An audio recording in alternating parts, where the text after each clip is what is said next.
Good morning, good afternoon, and good evening, ladies and gentlemen, to all those listening on YouTube, Twitter, X, and Rumble. Welcome and hello.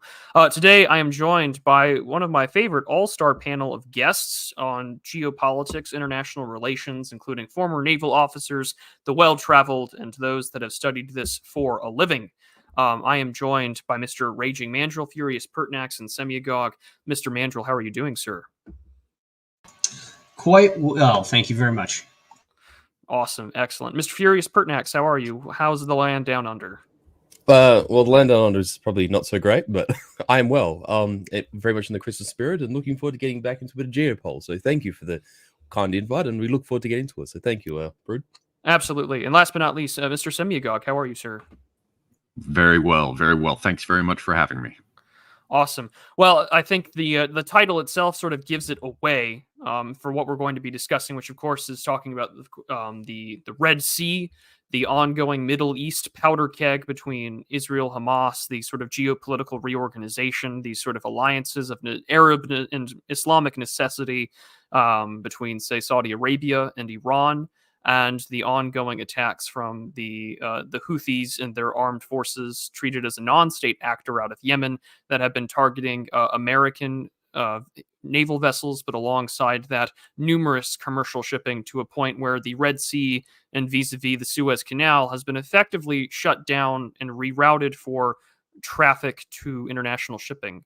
This is led us to see various sort of memes about quote unquote returning to tradition, about going around Africa rather than trying to cut through the Suez Canal. And this is the key issue I think that is definitely worth going to be discussing here is that the Suez Canal is sort of seeing a crisis in the 21st century. On top of this, the American military and the American government has quickly responded with this Operation Prosperity Guardian, which has already led to numerous issues and a fracture of a sort of US-led coalition. The navies and governments of Spain, Italy, and France have said that they will not engage in this operation as long as the United States commands. However, they are willing to cooperate with the Americans as long as these vessels maintain their own command structure to their sovereign countries. My objective for today's discussion is going to be the fact that this is primarily a non-state actor, the Houthis, which has been in the backdrop of a conflict between Saudi Arabia and Iran, funded by the United States, for the last 8 years. The shipping that has been targeted has been Western shipping. We have seen numerous videos that have been released, both as sort of PR, but also just reports of ships being attacked, fired upon, hijacked, and seized. So the objective for today's discussion with our panelists is to look at what has led to the cause of this. I think that that's particularly, there's numerous factors for that, but some of them are very clear and very obvious. The impact that this has on global shipping, and there's a lot of great resources that I'll be citing and referencing, people that you can follow on Twitter that are a treasure trove of information. We'll also be getting into the geography of this, and can we expect some sort of powder keg to explode? My thesis is that there is sort of a timeline for this. And I think the primary leverage point will be not from Iran or America, but it will be because of Egypt. Egypt has spent the last 15 years trying to seriously renovate the Suez Canal. They have sort of the new canal in the Suez Canal, and came out in 2015. Egypt's government has planned to make the Suez Canal roughly 1/3 of their total gross domestic product. And additionally to that, you have the fact that Egypt is one of the few states in the Middle East that has a tentatively cooler or better relationship with Israel, in part due to the Americans in that region than, say, the rest of the Muslim and Islamic world. And of course, they have one of the few land connections into Israel and vis-a-vis Palestine and Gaza. That means you have a refugee crisis, which they've responded to with, the saying that we're not going to let them come in. So this is a myriad of issues that have all sort of come in here. We may not cover everything this evening. We may not get to all of it. However, I do think that it is important that we have this conversation and look at the greater impact that this is going to have in just not only international trade, but in terms of great power politics, because this region it's kind of like the Balkans at the turn of the 20th century. If something were to happen there, the whole damn thing could go off. So, Mr. Mandrill, what are sort of your initial thoughts here on this issue? Well, as everybody knows, the Bab el-Mandeb in the Red Sea is, and of course, the Suez by extension is a massive choke point for global trade. It's extremely inconvenient for a global system to have a choke point of, I guess, this magnitude in terms of global trade be shut off, even for a very small period of time.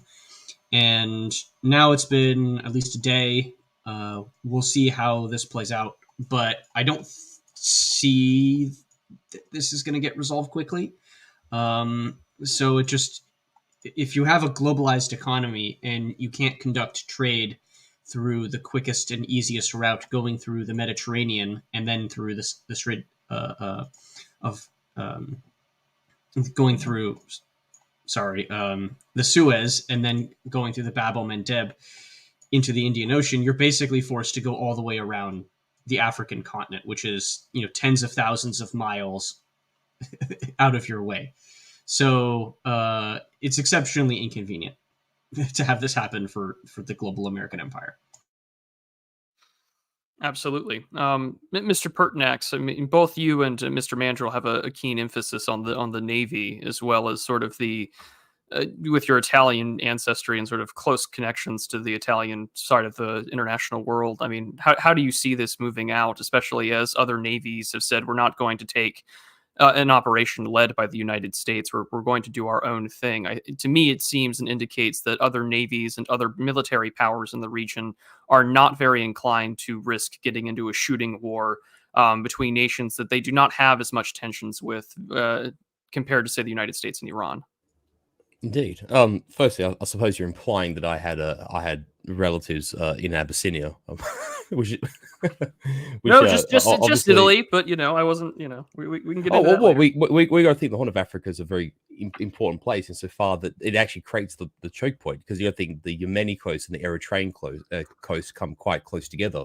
Like sort of where like Djibouti and the northern part of Somalia sort of all converge in that Horn of Africa part. And I mean, that's why it was such a fiercely contested area. And in fact, just from a slight historical standpoint, after the Italians conquered Ethiopia in 35-36, the British did close the Suez Canal and actually sort of caused a massive crisis in its own right. That was actually quite fortunate for the world that a wider conflict didn't precipitate as a result of that. So it's not unimportant to sort of reflect on that point.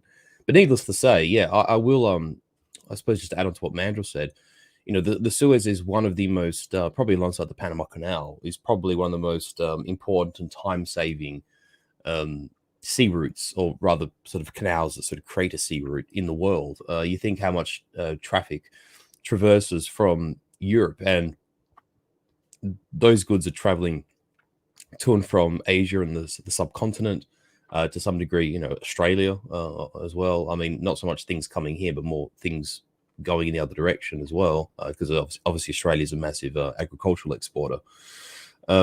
So yeah, and from the standpoint of geopolitics and you might say sort of the diplomacy of that wider region, I think there's two things at play here. Yes, what you mentioned at the start of the stream is true, that the USA have obviously spent a lot of time and resources, buttressing the regime in Saudi. But what is interesting is that MBS has taken that being, of course, Mohammed bin Salman, the crown prince of Saudi Arabia, has taken a massive turn, you might say, against the Western system, and is actually sort of very much cozying up to the Russia, Iran, China sort of arrangement and BRICS. And also there's been recently, I think in the last few months, there's been a rapprochement between Iran and the Saudis. And so this obviously has implications for the status of the Houthis, who are essentially, let's be frank here, are looking like they're going to, prevail in the Yemeni struggle here, but absolutely. And then also, to what degree are those Middle Eastern countries, when they've observed many of their neighbors having earned the ire of what we call the GAE, they allowed Mubarak to fall, or the Egyptian army managed to retake power in Egypt to a point. But Gaddafi got bombed to oblivion. Syria, Assad was nearly ousted out of power. There was 2 wars in Iraq between 1991 and the second invasion in 2004 or 3, whenever it was. And the West spent nearly 20 years in Afghanistan. The Middle East are probably sick and tired of Western meddling. And to a lesser point, you mentioned the French and the Spanish and the Italians not wishing to be under U.S. command, or rather to sort of partake in a campaign of pacification, alongside the Americans. I think we're actually sort of seeing, to some degree, the fracturing of NATO, and the European powers, particularly the large countries of NATO, does not want it to be drawn into yet another slugfest, or it's even risk the chance of being dragged into a slugfest. I think all of that is very interesting, if I may say so. Yeah, so what I have up on here, of course, is the just sort of the global impact that this is going to have. Say, if you were trying to get to Rotterdam or from Singapore, the Suez Canal is going to be a 26-day trip, 11,800 miles, 36-day trip. And already we're getting reports on the issue that a lot of South African ports are dealing with just a massive overflow that are going to be, an impact on shipping. And of course, this is even prior. This is from earlier today, from Reuters. I'll just read the article out. Iranian-backed Houthi militants in Yemen have stepped up attacks on vessels in the Red Sea to show their support of the Palestinian and the, as well as the Hamas fighters fighting Israel and Gaza. And of course, the Houthis have put out a statement, of demands, both for a ceasefire and both for the Israelis to sort of stop. This is a big predicator, has been what has happened since October 7th, which has been the conflict between Hamas and Israel. This is going to, of course, be one of the great reasons as to why we've seen sort of this rapid, and China has played a large role into this, which we can get into, between the rapprochement, you could say, between Iran and Saudi Arabia in the midst of this. And even Chinese sources, including, the South China Morning Post, had said, China urges Saudi Arabia and Iran to work together to avoid miscalculations as diplomats meet on the restoration of ties. And this ongoing conflict has definitely brought those two closer together in ways that we haven't seen in almost a decade, in terms of their foreign ministers meeting, in terms of having a greater role that the Chinese are playing in the region. The Riyadh-owned Saudi press agency said China expressed its readiness to continue playing a constructive role in its support for the Saudi and Iranian sides to strengthen ties. The SPA also reported the talks covered the reopening of the two countries' embassies and mutual visits by their foreign ministers. So you can see a significant focus. And of course, Xi Jinping has called an end for the fighting between Hamas and the Israeli state in respects to this conflict that's been going on since October 7th, and touting the usual line we hear from diplomats both in the West and outside observers about a, quote, two-state solution. But before we get too further into that, Semigog, is there anything that you want to come in with? Yeah, I think we're going to get to this later. So I don't want to dig into it at the moment, because there's still a lot that basically everything that I'd like to hear that you've gathered together, the various insights that you're going to lay out here, as well as the basic facts, before we come back to this. But I just want to tease for everybody listening, as well as for all of you guys, that I think your fundamental assertion here that you opened with about how this is really putting and going to put enormous pressure on Egypt. I think that is a very, very interesting thing that we're all going to have to think about further. I'm undecided yet on what that really means, because Egypt is obviously in a very, very important position in terms of being able to influence Hamas. It shares that border with the southern Gaza. The population there in Egypt is looks with concern upon what's going on with the Palestinians and the rest. So Egypt is in a key position to get involved in this, should it wish to, in a variety of ways. There, as everyone here knows, and certainly most listeners, there have been wars in the past between Egypt and Israel. There's a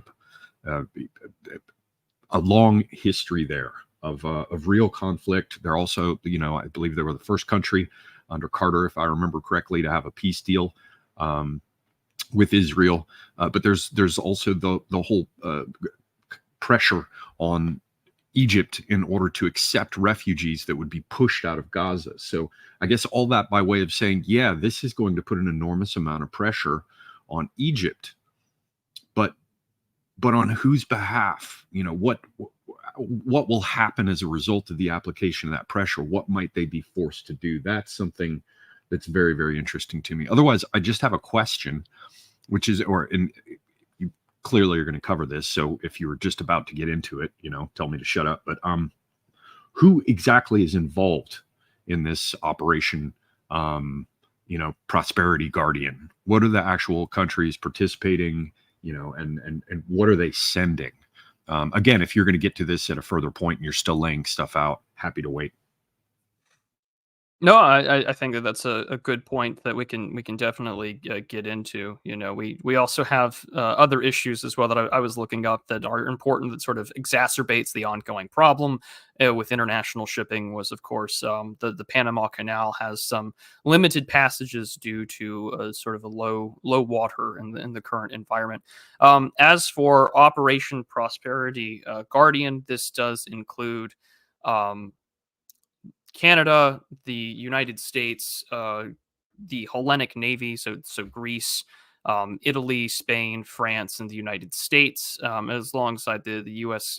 Combined Maritime Forces, which is Combined Task Force 153, which is a U.S. Navy-led initiative that started last year about focusing its maritime security and capacity building efforts in the Red Sea, Bab al-Mandeb, and the Gulf of Aden. Egypt is a partner in this effort. So this is, of course, what we're dealing with there is sort of what gets called like the international community, or those that have naval power projections. So it was requested that Spain, Italy, the United States, France, Britain, and Greece would be there. And I think Denmark is sending a staff officer as well. The last thing that I was reading on this issue, you know, if you want to know like the logistics side of these things, there's a great channel I like to listen to, and he works there in this. He's a subject matter expert, you know, Sal from What's Going On with Shipping. He's been a fantastic resource, and they had a great Twitter space on this the other day. Vital, important information on this. But again, I think that, you know, there's speculation as to why they don't want American command. One of the issues may be rules of engagement. Others just may be they don't want to risk the likelihood of what often gets called the alliance trap. You know, wherein we sign up for these things, then we get dragged into far more than what we bargained for. And those are the things to consider there. But that is what we have on there. And of course, what I have on screen for everyone to witness is the sort of basic geography of the area. You'll notice, of course, this includes the Horn of Africa being so curiously nearby, which has been the sort of sordid histories of increased U.S. Navy and other navies participating in sort of these cooperative security efforts to maintain, especially against Somali piracy. The Horn of Africa sees this more especially than, say, parts of South or Eastern Africa or Western Africa, especially. This is the highest there. I mean, there are reports from, I have the statistics up here somewhere. I'll have to find it in the numerous notes that I have. So just give me 1 second. That a majority of all you know, international waters and port area sort of piracy does come out of sort of the Horn of Africa. Over about 40% of all shipping, according to a 2021 report by location of reported piracy and robbery attacks in Africa from Statista. The rest comes either from the Indian Ocean or East Africa. But again, this is just the number of attacks, so it's not even a percentage. Forgive me on that. It's not 40%. It's just 40 reported attacks in 2021. So important thing to consider in this area that West Africa's got, you know, piracy. We have numerous oil fields, gas pipelines, major international shipping lanes. And then, of course, when it comes to the West African nation of Djibouti, of course, you have Camp Lenamir from the United States. And then, of course, there's the Chinese Navy that's just a few kilometers down the way that has one of China's only outside military installations from its territorial waters. And China, go ahead. And a massive war going on, civil war going on in Sudan right now that also has port facilities that the Russians were just trying to get in with, as I know you know. So, yeah, it's not just the Houthis in Yemen and the Somali pirate history, but also things that are going on in Sudan as well, which have not officially spilled over into any of this, but I could certainly see where an interested country could pull a lever and have that become an issue as well. Yeah, no, absolutely. And I think that that's sort of the important thing to consider in all of this backdrop here is that you have what's called basically the new Suez Crisis, and at least 12 military vessels have been attacked as of yesterday. Major international shipping has popped off. Also, it's important to consider that Maersk and Costco, not Costco, and everyone known for the cheap hot dogs and everything, but Costco shipping, which of course has major a lot of it money does come from the Chinese. These are sort of your closest things to having privatized armed security. But even they're calling out Maersk, especially for the United States, to take greater action in the area. And it is a pretty damning indictment that the private sector is calling on the Americans that we don't have faith in you. Like, you need to be doing your job. The sort of memeable do better. But in this instance, it's very important to consider that, an area that used to be for many taken for granted with regards to defense and the United States Navy sort of protecting the global commons of trade, that's not happening. And of course, most of these attacks that we've seen in the Strait have been, right off of Yemen, in between the very short space of water between Djibouti and Yemen. So if I am a Chinese observer, especially a member of the Chinese Navy, not only am I getting excellent intelligence, seeing how America and its allies are responding to this, but also to see how terrorists or non-state actors, or however you want to call them, are conducting their operations based upon intelligence, most likely probably from the Iranians and the Chinese. Not to say that they're not incapable of conducting their own intel, but the Houthis, as a non-state actor, or as a movement, or as a rebel, or as a paramilitary organization, has been part of a larger backdrop of a civil conflict that has been backed by the United States, the Saudis. On the other side, you have the Houthis, and the Iranians and the Chinese, according to American reports about arms shipments. So that's a conflict that had been going on since 2014, which has been, hundreds of thousands of people, displaced, a quote, government in exile. They basically run a vast majority of the state. And so this, coupled with the ongoing war between Hamas and Israel, and seeing this flare up again, this isn't, as I've said before on other streams and other discussions on the Hamas-Israel conflict, this is not like 2006. This is not like 2014. There are more power players in the region. And this means, and of course, America's not in Afghanistan and Iraq like it once was during the sort of height of the global war on terror years. So we are definitely seeing what you would call perhaps a paradigm shift in the Middle East here, especially witnessing these actors play out the way that they do, both state and quote non-state actors. These are the terminologies in which governments use, both non-American as well as the American state. So if you have issues with it, again, I'm using the terminology that I, as someone who studied this stuff, is familiar with. But we're going to carry on here. One of the things. Go ahead. Well, one quick thing to point out here. I took a look. And this is why I was interested in what countries are participating in this prosperity guardian exercise, because, as you just pointed out, and that's another thing that I think needs to be underscored, because you know it very well, but I want to make sure all our listeners are aware of it. They most of them do too, but it's not just America's job. It's like the job of the paramount naval power is to secure global trade. Hence why they came in and they called this thing Prosperity Guardian. But what's very strange to me is that, given whom it affects, like I just took a quick look, and it's 60% apparently of Chinese trade with Europe goes through the Suez Canal. So Europe and China are set to catch it in the neck from this. And yet China has said, well, other people are in a better position to get their Navy doing things in this area. And you've got a damn, the only overseas naval base for China is literally right there. And China's saying, these other players who are better positioned to do it should do it. And yet they're taking a 60% hit in trade with Europe. There's a big question mark there for me. Likewise, the participation of all these people who are supposedly, or are on paper, members of Combined Task Force 153. I see a number of British ships and a number of U.S. ships. But then it's like lists of people sending staff officers and military personnel. Like Australia said, we're not going to send any ships. And I think, yeah, you got apparently a frigate from Greece, from their navy.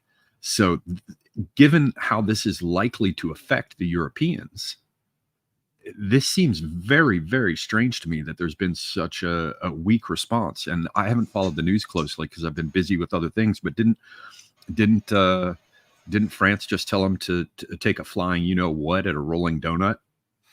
Well, they did say that they weren't going to accept U.S. command. They said that they were willing to, engage in this operation, but not with U.S. forces giving the command. So they want some sovereignty and self-control over their own naval vessels. And again, these attacks have been under, Western ships. I have not seen a report that says a Chinese vessel has been attacked and has caused some sort of international incident with the Chinese government. And, it is obviously and in the backdrop of the war between Hamas and Israel and the greater question over the Palestinians. And this has been, again, sort of the primary focus that we've seen both on domestic politics here at home in America, but also from Western countries abroad.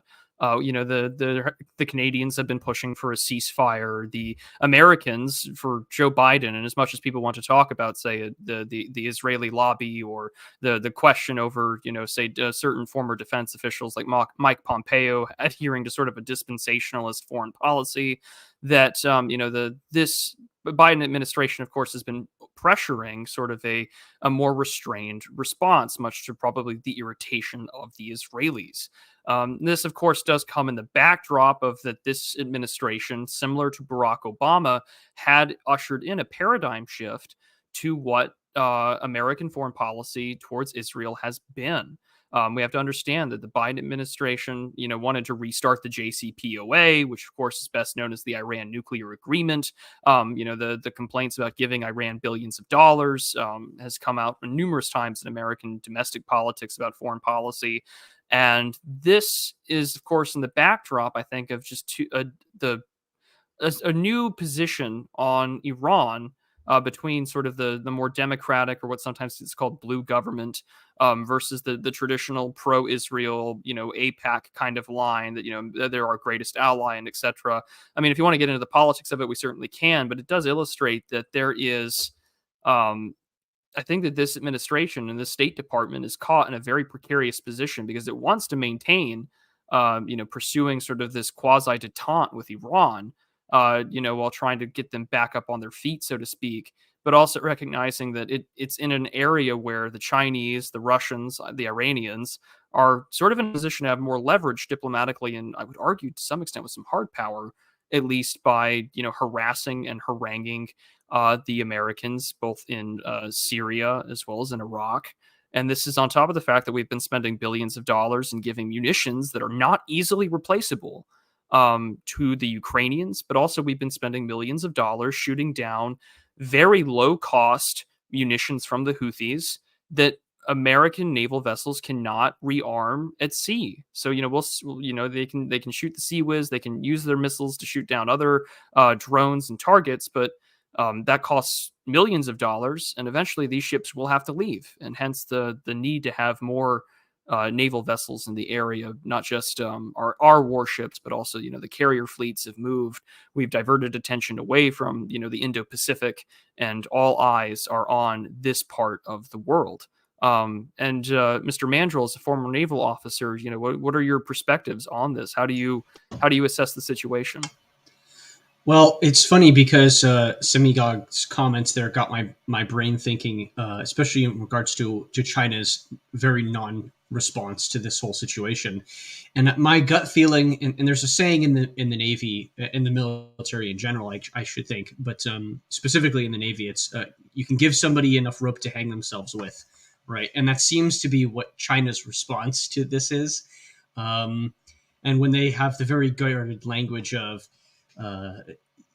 oh, well, there's other people who are better positioned. Well, better positioned to do what exactly? To fall flat on your ass? Because that seems to be what China's hoping will happen. I should think. So that's just my take on the whole China situation. Well, I mean, with anything with respects to say the American Navy or our presence in the area, I mean, we've diverted a lot of resources towards here. I figured that you, as someone who's been on one of these vessels, might know just a little bit more on what we might expect, because this is, of course, very rapid, repositioning. Right. Okay. Well, so this is where we start to get into ship autism and missile autism and all of that stuff. So we went over on your channel before the FFG 62 program, which is the slated replacement for the LCS class of ships, the two classes, the Independence and the Freedom classes. Really, this whole region is what the LCS is designed to patrol. And the LCS has a huge amount of problems, right? We don't have enough of them to do exactly what we want. They're not particularly well armed when it comes to air defense. We're trying to do stuff with it that, like make it modular, which is probably a little ahead of its time, if, a little too experimental. We talked about its engineering plant, which is kind of unreliable because it's also experimental as compared to the FFG 62s. So yeah, all of that stuff means that the exact ship that you are expecting to be able to bring here in enough numbers to patrol this very, very small area geographically is no good. Is not going to do you well. So realistically, who's the U.S. Navy going to send, right? Well, as we know, it's the USS Carney who's stationed in this region. And as I understand, they have been shooting missiles and have been shooting down enemy, aircraft, whatever, or not I shouldn't say aircraft, unmanned aircraft, etc. Sort of air assets, essentially, Mandrill. Yeah, exactly, like drones and such. Yeah. Although the Houthis do have anti-ship cruise missiles, right? And that hasn't been a recent phenomenon. Like a couple of years ago, I'm pretty sure it made the news where the Houthis actually fired an anti-ship cruise missile at one of our ships, which was stationed at the time in this geographical region. And yeah, those missiles were engaged and shot down, which is, I guess, proof of concept for, the U.S. Navy's air defense capabilities, at least, in real life. But, the Houthis don't have top tier equipment, but this just tells you really don't need top dollar equipment to be annoying, right? Yeah, they just posed with a shitload of mines, and we're talking about using heavy naval mines in order to create problems, right? Oh yeah, and I'm sure that given Iran's role in all of this, which they've been arming the Houthis for quite a while. Where are they getting the anti-ship cruise missiles? Where are they getting, the mortars and the small arms, etc., which we do interdict, by the way, on the high seas. Like, in fact, a lot of them ended up in Ukraine, at least the ones that got caught. But the point is, you don't need high value, high capability weapons or equipment to control something like this, right? This is also why Iran's strategy is basically perfectly a one-for-one match, at least in the naval terms, for the Houthis and for any power player in the Bab el-Mandeb or adjacent to it. Because those are such critical choke points, you can really just have the most asymmetric weapons platforms. You can have small craft with crew serve weapons or RPGs. You can have, drones. You can have, very short range anti-ship cruise missiles. And it doesn't matter. You can have an old Soviet Silkworm, which has been around for, SSN2. Like, that's been around since the 60s. it's not very particularly long ranged. It's not very particularly sophisticated or advanced in terms of what it can do, but it's got a pretty sizable warhead, so you don't want it to shoot you. So you really, and this is what I keep harping on about modern warfare, is how do you take old assets that are obsolete and give them new life so that you get a capability again, right? This is something that we're starting to see in pretty much every military conflict now, is exceptionally ancient assets like that. Those Silkworm missiles really aren't going to be used in any military context except in this particular area, right? That's where you're going to start to see all of these things. So that's my 2 cents, I guess, on the military front and the naval front. It's a cost issue, right? You're throwing a lot of the garbage pail at the problem, throw bodies at the problem, as they say.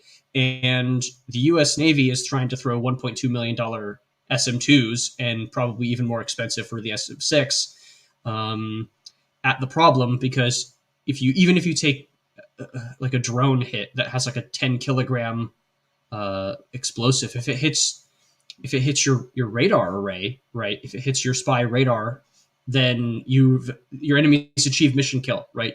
Systems are actually extremely fragile. Like, electronic systems are way more fragile than most people realize.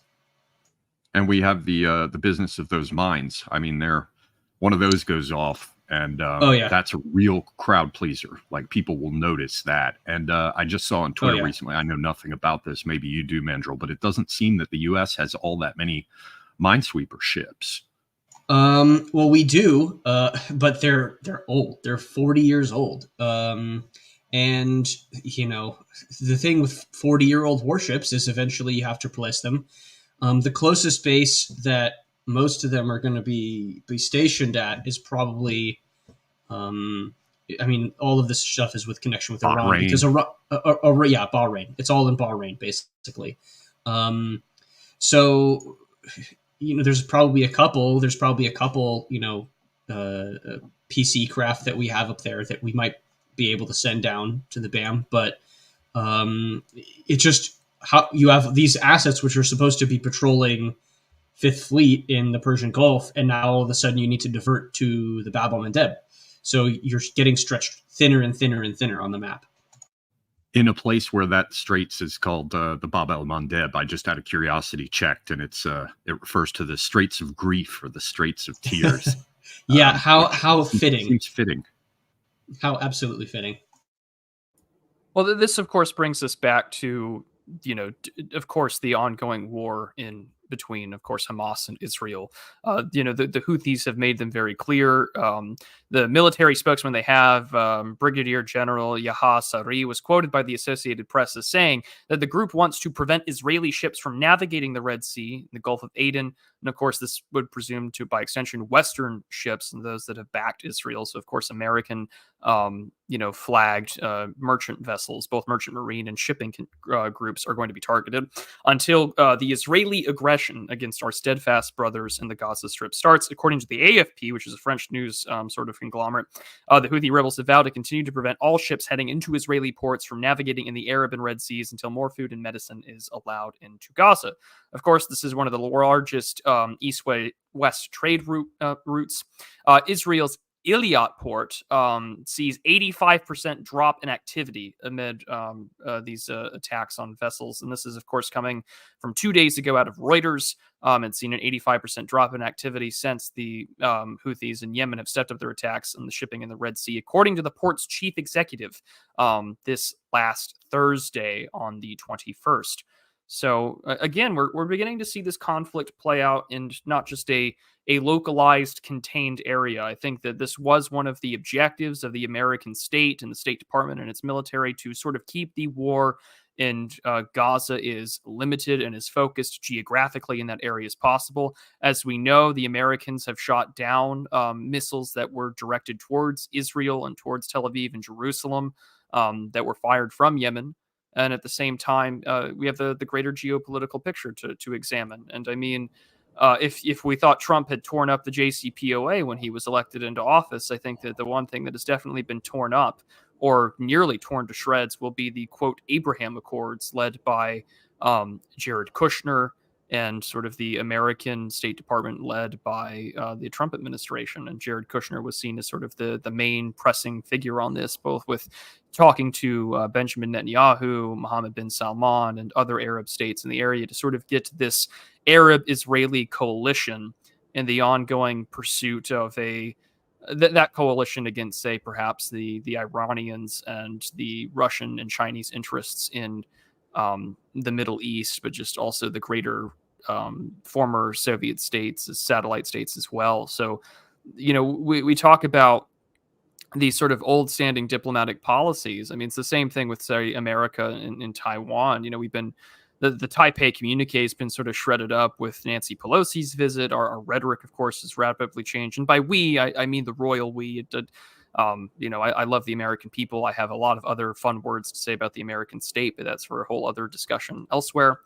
But, we've witnessed, of course, that this is, of course, a geographic choke point, and it has a vast amount of economic leverage.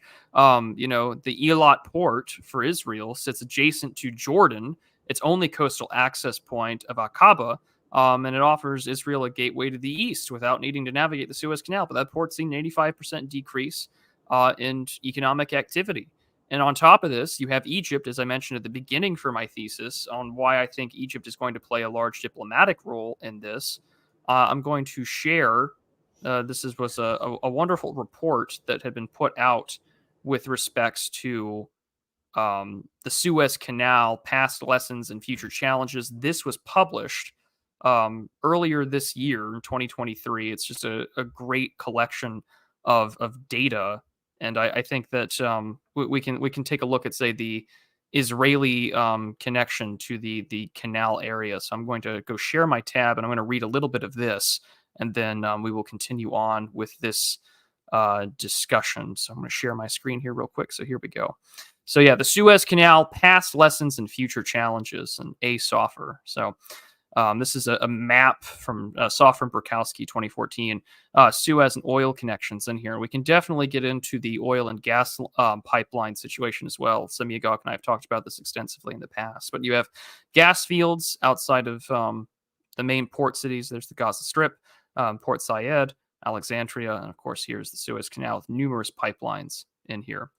But he says, on security grounds, the Suez Canal is important for both Egypt and Israel. For Egypt, it is important as a barrier against invasion from the northeast, and for Israel, it's an important barrier against an Egyptian invasion. These concerns have been led to the demilitarization of the Sinai Peninsula as the central basis between the peace treaty between Israel and Egypt.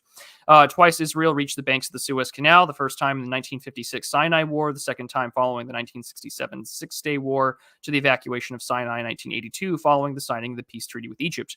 Today, more than ever, it is clear that maintaining the demilitarization of the Sinai Peninsula remains essential to maintaining the cold and fragile peace between these two states. As of 2020, Israel and Egypt experience cold, sometimes a tense peace relationship. However, there are diverse collaborations between the two countries which to expand the peace treaty between them for their own interests in the areas of security, the war on terror, preserving freedom of navigation in the area, and more. Israel also invests considerable efforts in developing the development of common industrial zones in the canal area, qualifying industrial zones, QIZ. The more money invested in Sinai and the Central Canal area, the greater Egyptian interest in maintaining the region's stability and improving relations with Israel. Israel and Egypt also have a common interest in environmental issues, but I'm going to move down here to one of the important sources I was reading that, let's see here. Where is it? I just had it out somewhere. It might have been, nope, it's right here. The dwindling of the periphery has many causes. Droughts and climate changes that occur in the Nile Basin, as well as other regions of the world, result in the reduction of water volumes and severe damage to the sensitive fabric of life in the Nile and its surroundings. The rapid population growth is in turn burdening the carrying capacity of the area. As a result, most development programs in Egypt have been halted or slowed down greatly. There has been numerous issues about irrigation alongside the Nile. Egypt also has its ongoing security issues with the Grand Ethiopian Renaissance Dam and the consequences that might have on the flow of the Nile River. The current president of Egypt has been cracking down on private, non-checked in with the government with respects to navigation and irrigation of the Nile River without the proper authorities. And so this is an area in which, there's sort of a cooperative format between Israel and Egypt in this area. If you see a decreased turnabout wherein, roughly 10, I want to say, what was the number I was just reading earlier, that it's about $10 billion a year from Suez Canal operations from Egypt. And this is according to the Drive as of earlier this month in December of 2023. Vessels pay hundreds of thousands of dollars to voyage through the canal, which is seen as a bargain compared to venturing around Africa. If the Bab al-Mandeb becomes too hot to move through, which multiple shippers have already said is the case, what are they going to do to open it up? And so there's a significant pressure on all fronts of American Middle East diplomacy with respects to the Abraham Accords, America's attempts to restart a relationship with Iran, and then the ongoing question and the long-standing relationship, of course, with the lobbying and America's position to defend Israel on the world stage of the United Nations, and using the UN Security Council veto power, of course, to keep the pressure off. We're witnessing a sort of a rapid deterioration of American foreign policy initiatives and goals from being achieved in this area. And this is on top of the fact that, we're beginning to have discussions about the end of the war in Ukraine. We've had Kirby go out on the press junket and say, listen, I don't have a magical pot of money where I can give the Ukrainians more money. And we've rediverted resources from, say, the Indo-Pacific region and moved more naval vessels here. So I'll open it up to the panel and let anyone sort of offer their thoughts on this situation. But I think we're beginning to see a significant, challenge to, American power in this area. And I don't mean this in the usual anti-Americanism that we might see, say, on Twitter.com or say from foreign states. But we're as an objective outside look into this. We're seeing America in a very tight spot. I don't envy Anthony Blinken right now. Who does, Mandrill? Who does? If I can, Prue, just after you've read that, I just wanted to sort of buttress a couple of points that Semi and Mandrill touched on, if I may. Yeah, it sort of plays into that paper anyway. But the first thing is this dynamic that we have noticed in these asymmetrical wars that the USA has fought in Iran, and even across the course of our lifetimes, we've kind of seen that dynamic play out in places like Somalia, in Iraq and Afghanistan, where it's the idea that, with an RPG or even, like a Stinger missile system, a Mujahideen fighter can take down, a $50, $60 million or whatever it is, like, Apache helicopter with like a $200,000 weapon system. And it's that idea that kind of asymmetrical attrition can be inflicted time and time and time again. And eventually it makes partaking in those campaigns unfeasible, both from a financial standpoint, also from like a PR, morale, journalistic standpoint, like a culturally attitudinal standpoint of people just growing tired and war weary, you might say. And I think what we're sort of seeing with this dynamic with the Houthis and this particular conundrum here in the Red Sea and the Suez is that there's this fear that another situation similar to that can be had. And also, not to obviously reference the current crisis in Donbass, but we've seen to some degree the rehabilitation of what we might call dumb weapon systems, where, for instance, like the Russians have been quite adept at using what you might call traditional artillery, as opposed, they've also been using drones and stuff like that, but there has been a lurching back to using sort of standard old school artillery to do the heavy lifting in terms of presenting firepower. And the thing is, you can churn out millions of artillery shells a year and it's not particularly problematic, but trying to churn out millions and millions of complex weapon systems, like thin stabilized guided rockets and that sort of stuff, is actually a lot harder and a lot more expensive. And as such, I think we're seeing that dynamic play out here in the Red Sea situation, and inversely, and how it affects China. I think, because I don't know if Mandrill has, I'm presuming Mandrill has, but I know yourself, Prude, and Semi have read, is it Unrestricted Warfare or Unlimited Warfare? That Unrestricted I've Warfare. And Mandrill and I have covered it on my channel extensively. Okay, so the three of you are familiar with it more than me. Okay, that's fair enough. But I just want to say, that is sort of like the insight into how the Chinese think. And we obviously understand that for the Chinese, because they are like this, to some degree financial, but certainly like an economic powerhouse in terms of they have a large industrial base and they make a lot of goods, both in terms of secondary transformed goods, and also in terms of consumables, which the the USA, like North America, Canada, Europe, and to some degree smaller markets like our own here in Australia, we consume those products from China. Now, any kind of problem situation that congests or closes down the Suez would impact the Chinese. But I dare say, because the Chinese think in the kind of terms that they do, and that is like the sort of the grand strategic and the civilizational scale, the Chinese, in my mind, would be prepared to take what we might call a lowercase little l, which is for them a minor temporary disturbance, even though it will cost them money and even a little bit of prestige if they're being hands off. But it has far more implications for causing major headaches to the Europeans and the Americans.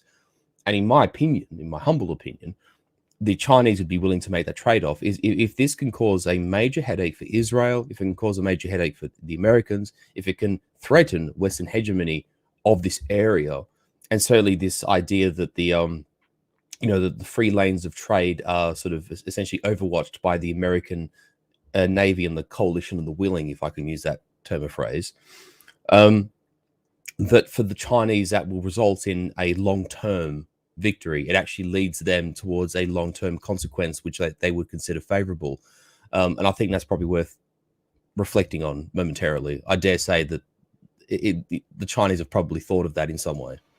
Well, this is what I said when it's give us the United States as much rope as we can hang ourselves with, right? Precisely. That's what I meant by that. Yeah. So we're on the same page here, Furius. Yeah, 100%. And sorry, lastly, Prude, we are seeing the economic importance of that, of what you just demonstrated in that paper. And one thing I wanted to one thing I wanted to mention, having looked at that map that he presented, is that the Suez is also militarily important for the Israelis, because the Israelis do have a port. They have this tiny slither where it passes through the Negev desert. And they do have, I think it's the city of Eilat, which sits on the top of the Gulf of Aqaba. Yeah, that was the port I was just mentioning. Its economic activity had decreased 85%. Exactly. But it is also, I believe the Israelis do have a small naval task force there. And the only way that the Israelis can reinforce that task force, or indeed redeploy ships between the Mediterranean and the Gulf of Aqaba, is via the Suez. It is entirely unfeasible for the Israelis to, chuff around, Gibraltar and the entirety of Africa to get to their port in the south. So that also affects, not the Israelis have a particularly large navy, they don't, but it does affect their ability to, control naval deployments and to project their power on sea, as small as it might be. It's just worth mentioning that. No, and I think the other thing, of course, to take a look at is that investors have closed. Oil prices are at the moment right now only up 1%. The Brent crude, as I was looking up at sort of just related data here, we haven't seen the current jump as I was expecting. Right now, it's still at $79.19 US per barrel. Looking at the last 3 months, it has been on a slow downturn, although we're beginning to see things on the up and up. But oil, according to the latest news,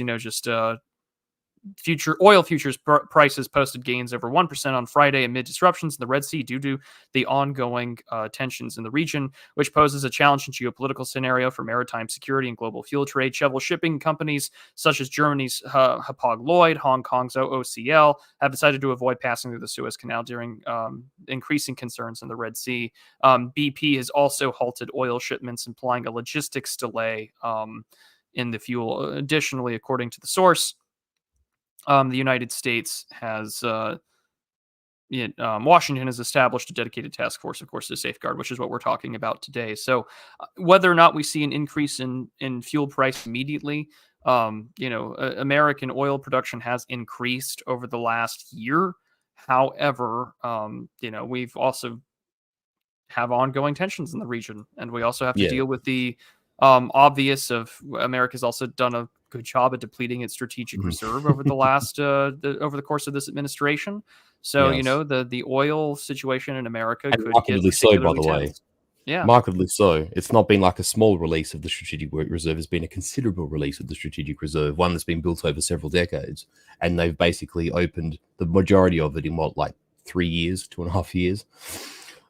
Yeah. It's not a small amount. Just on that note, Prue, just to sort of buttress you there. Yeah, well, that's the thing too. I've noticed quite a dramatic increase of the pump price here in Australia. We were at a relatively high price when I in sort of end of October, start of November, when I got back home. Because I traveled a little bit early this year, and yeah, it was sort of sitting above. It was sitting above for both petrol and for diesel, or gasoline, as you guys call it. We were above $2, and we snuck down below $2 a liter at the sort of like second week of December. And now that this has been warming up again in the Suez and the Red Sea, and trade lanes have been a bit inhibited by it, that price has jumped back up above $2, sort of back to its November price. And even that's been with the strengthening of the Australian dollar, which obviously improves import prices. So, yeah, it's obviously reflecting itself in commodity prices, and it obviously affects people, everyday people who go to fill up their cars at the the gas station. And just so everyone knows, that price per liter comes to something north of $7 per gallon. Exactly. In U.S. terms. Jesus. Which is wow. Which is I mean, that's but Americans, like, they just have no idea what gasoline costs for many people in other parts of the world. Of course, it's probably like 50 cents, 25 cents a gallon, 5 cents a liter or something in Iran. But this really, but and Europe's even worse, Semi, by the way. You're quite right, but Europe's even worse than what our situation is. So you're quite right to mention it. And this is hammering Europe, because they're like, I was just looking at headlines and promises to hammer them further in a situation when they've already been hammered, and you've got the winter in full swing, with all their energy issues that have not been completely resolved since they were, weaned from the tit, as it were, of Russian energy. But so they've got a very, very big problem here. And I just want to underscore again what Prude said at the outset of this, which is that this is America's job. As far as the rest of the world is concerned, the one thing that the U.S. could perhaps be useful for is securing the global trade on the high seas. And this is a serious black eye. And, I was thinking more about what I mentioned earlier about the Chinese. This would have to affect their trade, but not really, not if the Houthis are willing to let the Chinese vessels pass without attacking them, unless the traffic gets so backed up that in turn affects the Chinese more broadly. And there's already been statements, I believe, correct me if I'm wrong, guys, the Houthis were saying that they would not, Houthis or Ansar Allah, whatever you prefer, that they would not attack Russian ships that were traveling through the area. So you could see this basically a filtration happen, where you have attacks pursued more thoroughly, more broadly, or at least with more frequency on ships that are aligned, from countries aligned with the Israelis. So this is a major mess, and it's economically, I absolutely cannot doubt that it's heavily affecting the Egyptians. And I was just trying to find any kind of Egyptian statement on this, and I couldn't find one. The only thing I could find is that there's currently some sort of conference going on, or summit, or some sort of group meeting with European government officials and representatives of private industry and investment. And they're in Egypt right now talking about how they're willing to bring more money in to invest it in Egypt, which signals to me that the Europeans are going, oh shit, we need to keep Egypt on side. We also need to try to tamp down reactions on the part of Egypt to we have to try to mitigate economic problems in order to minimize the response on the part of the Egyptian population, which is huge. And I want to point out to everyone, I know the guys on the panel here know this, but Egypt, last time I checked, they were in the top 10 world militaries in terms of size. And in the Middle East, I think they're just behind I think they're just behind Turkey and just ahead of Israel. So this is a massive country, massive population, and a massive army for the Middle East. So these 2 points that we sort of open this with that Prude brought up, one about the serious black eye that the U.S. is taking in this regard, and the other one about how this is inevitably going to lead to pressure on Egypt. It raises, the Egypt part raises that question that got mentioned at the outset by me, which is what kind of pressure, in which direction? Because, if things get weird in Egypt, then, things are weird indeed. The Arab Spring, again, as you guys know, but for, our listeners who don't remember it, Egypt was a major concern for everyone. Mubarak got toppled, right? Yeah, well, I And think the there was Islamic a Brotherhood premature- took power I think there was temporarily. I think they pulled Mubarak out knowing that he was just old as hell. I mean, he was north of 80. And I think they did that because they could do it in a controlled way, rather than losing control of it completely. And they eventually got Sisi in there, but he really is sitting on top of a powder keg. Yeah, well, and also it was the army that basically, got them in a situation where they could put Sisi in power, because if it wasn't for the strength of the Egyptian army, the Muslim Brotherhood just would have sort of had their way, essentially, which is essentially what that's not exactly what occurred in Libya, but essentially once, Gaddafi was, taken care of and his family either left or were captured, then there was nothing but a power vacuum in Libya, and the Western allies couldn't afford having that in two neighboring countries, that being Libya and Egypt.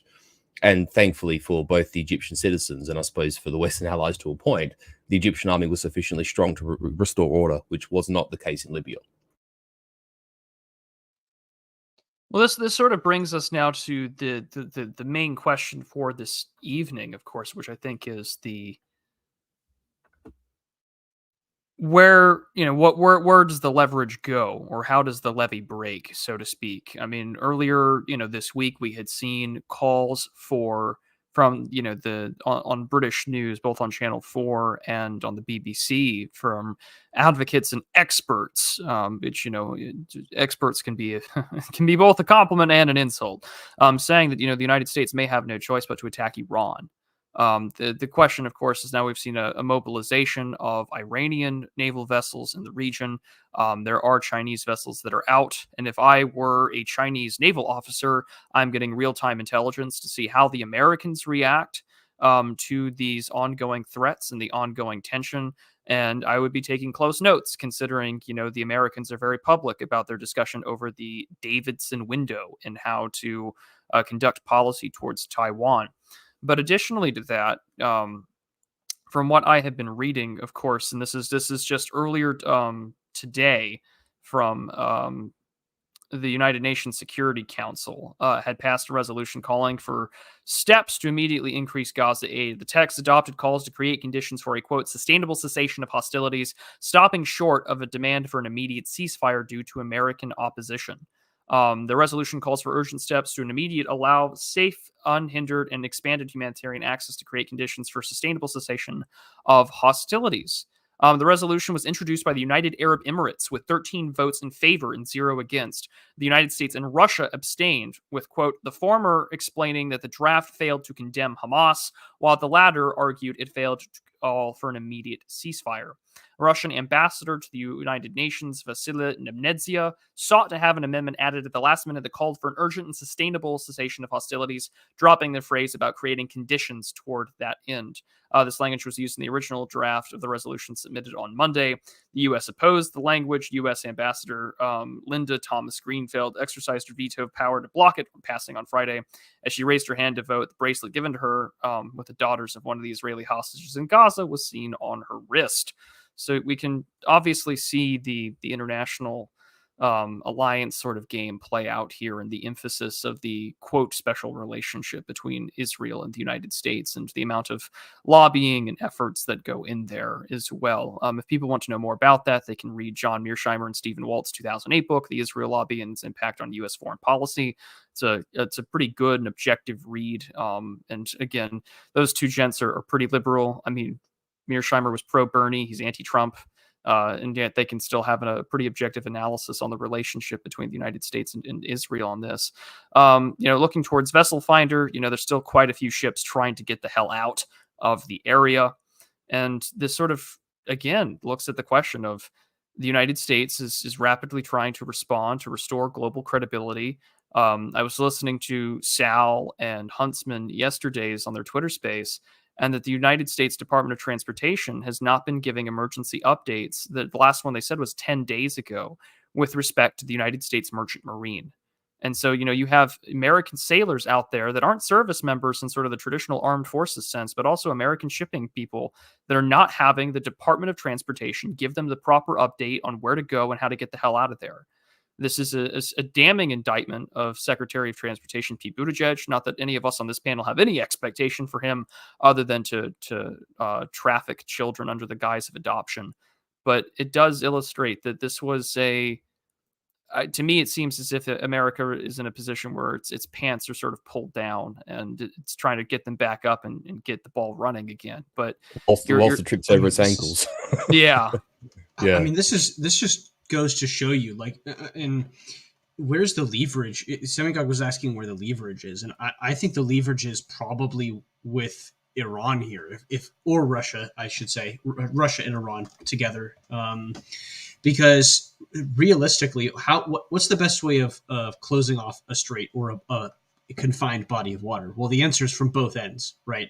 And so if you've got one end with a filter on the one side of it, screening out all U.S. and Israeli affiliated vessels, and on the other side, Egypt doesn't know which way the wind is blowing. Well, they already don't like the Palestinian situation there, so that's an easy rhetorical a propaganda for Russia and Iran. And I mean, it's almost like, because the financial incentive is such where if Egypt doesn't get trade flowing through the Red Sea again, they're going to feel pain. So it's in their interest to go to whoever's going to make sure that the money flows. And right now, that's Iran and Russia, not the United States. So I think where you're going to start to see who's winning is which way Egypt tends toward. Yeah, I don't know that we're likely to see. Egypt's going to be very quiet about it. I'm just looking at what's been happening here, because again, I didn't follow this closely like you guys have, but I'm looking at the history here of the attacks, and after the Ansar Allah, or the Houthis, announced that they'd prevent the ships passing, you immediately had drones launched at a number of ships. There was a number of UAV attacks, a number of anti-ship cruise missile attacks. There have been attempted boardings, and there have been a number of ships hit.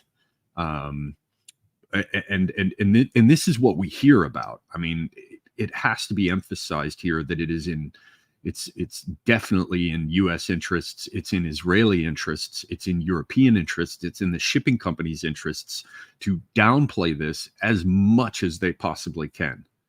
So whatever we do hear about, we have to remember that that's what we're allowed to hear about. But they are they're firing cruise missiles at shipping, and the UAVs and the attempted boardings, and they're sometimes hitting these ships as well as with the drones as well. As I said, they posed with these mines.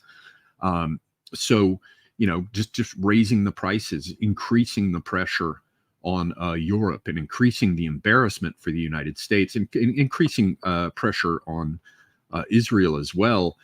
This is for real. I'm not saying that I think that these specific things are going to lead to in and of themselves to some new quote unquote war, but I don't see us being able to do much with Yemen.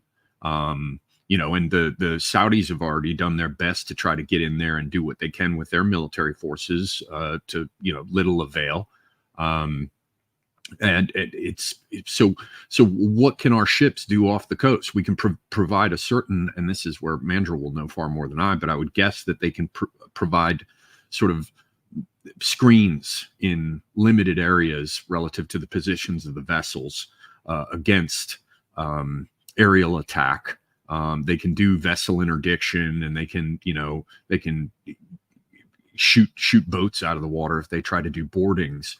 But I cannot imagine that they would be able to fully stop this, even if they start doing serious missile strikes in Yemen on the Houthis, which they're probably doing already, and we're not hearing about. I still can't see it stopping it. We're talking about a country that where these forces have been at war for quite some time, and so they have to know about basic things like evading ISR systems in terms of where their gear is stashed. Relocating materials, having underground facilities that are hardened to some extent, so they're harder to hit. And this is going to drive up prices all over the joint. We've just barely seen the beginning of it because I think we're still managing to keep some kind of a lid on it. But one of the headlines I came across is that people should expect delays in shipment of IKEA stuff, because IKEA can't get all the shit that it needs in order to be able to resell it and keep its facilities stocked. And it's worth noting that this is all happening during Christmas, which is a time of year where everybody expects to get a bump with sales. So I don't think it's a major hit at this point, but it could grow to one, and it's definitely going to be an embarrassment, and it's definitely going to put all kinds of pressure on Egypt. I just don't know where, when the pressure is applied. It's kind of like if you're in a swimming pool and you're playing with one of these rubber balls and you try to push it underwater. Well, you're applying pressure, you're trying to push the ball down, but it's likely to shoot out in any direction, 360 degrees as you apply the pressure downwards, and it'll slip out from under your hands. And I think that any attempt to control this probably has something in common with that as a metaphor. Yeah, that's interesting.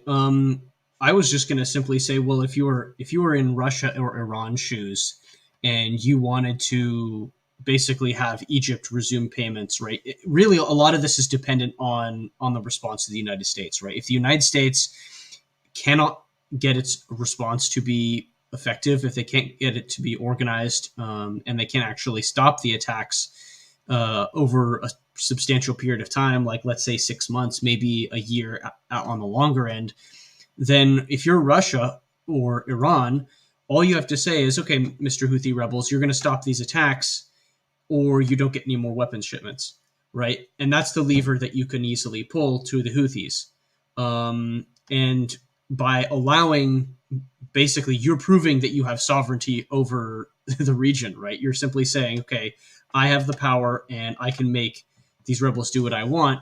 And so therefore you can go to Egypt diplomatically and say, okay, Egypt, now you're going to do what I want because I made sure that you paid your bills, right? I basically made sure that your money, your cash flow stayed the same now. So I control your cash flow. And so now Egypt flips over into the Eurasianist column, right? That's how, if that were to go down that way, that's how I'd see it go down. Yeah, there's so much military aid and support, not just from the U.S. for Egypt, because Egypt is increasingly turning again to getting its arms from countries like Russia. And Egypt has already been, to a considerable extent, aligned with Russia, certainly as regards Libya. My guess is that the Europeans would try to come in and cut some kind of deal in terms of exports, further exports or expanded infrastructure for exports of Egyptian energy, because the Egyptians have within their territorial waters a number of these more recently discovered East European gas fields and energy resources of various kinds. I mean, I don't know that Egypt can can do an about face as regards to the U.S. that thoroughly. Sorry. Yeah, I was just going to say, it doesn't need to be that thorough. It's just you need to apply the pressure, because since a huge section of their economy is through that portion of maritime trade that goes through the Suez. So if you can basically just say, look, I can make sure that I can guarantee the Suez trade route remains open, you have the leverage over Egypt because you're ensuring that they get paid, right? This is not a difficult thing to really to Yeah, but understand. nobody at this point is. I don't know what the economic hit on Egypt is as yet, and I've not heard anything about how the northern end of this passage, the canal itself, is faring. Apparently, it seems that it's just certain ships that have to worry about this, and the real pressure. I mean, Egypt is doubtless already putting as much pressure as it can diplomatically on Israel and the United States. We can talk about the impact economically on this issue. So, I mean, to go back to the Suez Canal text real quick, another major upgrade undertaken in recent years concerns ports along the Suez Canal. The new port at Port Said, established in 2004 to serve as a hub for intercontinental trade, encompasses a territory of 35 square kilometers. The Egyptian Port Authority plans to expand this port, building 12-kilometer docks and industrial area that would spread over 85 square kilometers. The El Sokna port at the southern entrance of the Suez Canal encompasses 25 square kilometers. Its largest docking area is 7 kilometers long and 5.5 kilometers wide. The El Sokna port serves as oil and gas fields in the area and uses it to export petrochemical products, refined oil and gas, ceramics, ammonia, and sugar. In 2008, the port was bought by the Amitri company, who announced its plan to build a new dock that will be able to handle additional 1 million containers per year. So that's earlier in this century. While the new canal was opened in 2015, Egypt proclaimed the formation of 42 auxiliary projects in its economic region aimed at maximizing its profit potential. Indeed, in accordance with the plan, Egypt needed to create growth engines in the canal to afford it with the economic value by turning into the world hub of ports, logistics, cargo loading zones. The projects were planned and supposed to provide some 2 million additional jobs for the citizens of the cities along the canal and the nearby area. More broadly, Egypt seeks to develop the Suez Canal corridor as an economic zone whose economic activity hopes to amount to 1/3 of the country's entire GDP, which is, according to the latest numbers I saw, is about $409 billion per year. Now that report comes from 2014 that they're citing here. I'm going to give a little overview now from New Zealand's Minister of Trade, because they have some really good hot numbers here. The Suez Canal is approximately 12% of global trade. 30% of global container traffic traverses the Suez, transporting over $1 trillion of goods per annum a year in U.S. dollars. 50 cargo ships traverse the canal daily, carrying anywhere between $3 to $9 billion U.S. dollars of cargo. Over 1 billion metric tons of cargo was shipped through the canal in 2019, over 1 billion tons, 4 times the tonnage transiting the Panama Canal during the same period. For Egypt, let's take a look here. It says the canal's location makes it a key trading hub for 7 to 10% of the world's oil, 8% of liquefied natural gas. 1 million barrels of oil traverse the Suez daily. 19,000 ships utilize the route for trade along the Suez Canal, and that at the same time, it's the Suez Canal. It had suffered some trade blockages earlier with the Ever Given the other year. But on top of this, now this is far worse than a blockage. Now you're just saying, screw it, we can't risk it. We're going around, and we're going to let the militaries of the world and the State Department sort this out. And this goes back again, as the Houthis have demanded, and their position on why they're doing this, and again the pressure on the Americans and the Israelis about how this war is going to be conducted in Gaza. I mean, this is this is October 7th. So it's been 78 days since this conflict has began.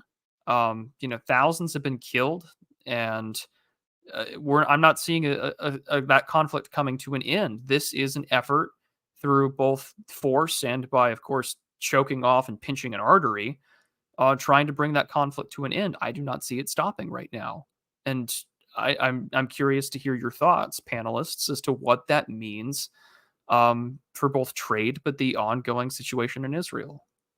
Well, I only have a very brief observation, which is, maybe, I don't know the degree that it would have the pressure on Egypt. I'd have to guess it would be large, but, I've heard nothing about the Houthis saying that they're going to attack Egyptian, flagged vessels or, so yes, the general drop in trade going through the Suez Canal is doubtless going to have a serious effect upon Egypt economically. But if it's mostly pass through stuff, I don't know how much and it seems that the major countries to bring this pressure to bear on that are most important in terms of the Palestinian questions, it's Israel, and it's also giving the U.S. a bloody nose in terms of its reputation. And I think you mentioned at the outset of this that the Eilat port, or whatever, I always screw up and call it Eliat, but Eilat has had an 85% drop in activity. So it does seem to be having a serious effect on Israel at present. But that's all I can really guess at the moment. Either of you other two gentlemen? Oh, yeah, I was just going to say, I think this is also indicative of the fact that a great deal of, how can I put this? In recent years, and let's just say in the post-Yom Kippur, which 1973, obviously, or the post-Sinai Treaty of the early 80s. I think you said 82, Prudy, if memory serves me correct. That a lot of deference has been given to the United States as the sort of preeminent global power, and since the fall of the Soviet Union as the unipolar power of the world, to try and find a way forward on this Gaza-Israel situation, right? And that in itself is obviously, we could be fair in saying that's a stream in itself. So we'll try and not unpick it too much. But in the way I see this situation, how it pertains to the Suez and Red Sea situation, and we haven't even really touched on the Persian Gulf yet, because it is worth noting, because we did mention it prior to the stream starting, that the Americans do have Mandrill, I think you said it was the 5th fleet that's based in Bahrain or Qatar in the Gulf, Right. and this idea that there are peoples and countries around the world who have grown wearisome of this sort of hegemonic reality of the well, I hate to be trite and sort of use the Abby Martin, U.S. empire moniker, but for the sake of the discussion, the U.S. empire, certainly the sort of the octopus of the State Department sort of leeching out across the planet. They've grown wearisome of that.